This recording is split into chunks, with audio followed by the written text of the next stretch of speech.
Guys, അപ്പം ഞാൻ എല്ലാ വണ്ടികളുടെയും വീഡിയോ ചെയ്യുന്നുണ്ട്. അപ്പം എന്റെ വണ്ടിയുടെ അപ്ഡേഷൻ കാര്യങ്ങളും കഴിഞ്ഞിട്ട് ഇറങ്ങിയിട്ടുണ്ട്. ഞാൻ കൊണ്ട് നടക്കുന്ന എന്റെ ചെറുക്കിന്റെ അപ്ഡേഷൻ കഴിഞ്ഞു. അപ്പം ഗൈസ്, വണ്ടി ശരിക്കും 60% അപ്ഡേഷനും കാര്യങ്ങളാണ് ഇപ്പൊ കഴിഞ്ഞിട്ടുള്ളത്. ഇന്റീരിയർ ചെയ്തു. ഇന്റീരിയർ ഫുള്ള് കഴിഞ്ഞിട്ടില്ല. ഇന്റീരിയർ ജസ്റ്റ് കുറച്ച് ചെയ്തിട്ടുണ്ട്. പിന്നെ അലോയ്സ് ചെയ്തു. പിന്നെ ഫുൾ പെയിന്റ് പരിപാടി കാര്യങ്ങൾ കഴിഞ്ഞിട്ടുണ്ട്. അപ്പം ഇപ്പൊ നിലവിൽ 60% വർക്കേ കഴിഞ്ഞിട്ടുള്ളൂ. ഇനി നമ്മുടെ സംഗീത ഓഡിയോസുമായിട്ടുള്ള ഒരു കൊളാബില് മാരക ഒരു ഐറ്റം തന്നെ വണ്ടിക്ക് അത് ചെയ്യാൻ പോകുന്നുണ്ട്.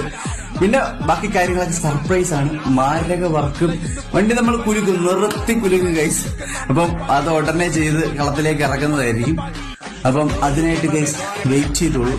അപ്പം നമ്മൾ ഇപ്പം നിലവില് കുറച്ച് വർക്ക് ചെയ്തിട്ടുള്ളൂ. അതിന്റെ വീഡിയോസ് ആണ് പുറത്തു വിടുന്നത്. ബാക്കി കഴിഞ്ഞിട്ട് ഞാൻ ഡീറ്റെയിൽ ആയിട്ട് വീഡിയോ കാര്യങ്ങൾ ചെയ്യുന്നതായിരിക്കും. ഇപ്പൊ 60% വർക്ക് കഴിഞ്ഞിട്ട് വീഡിയോ ഉണ്ട്.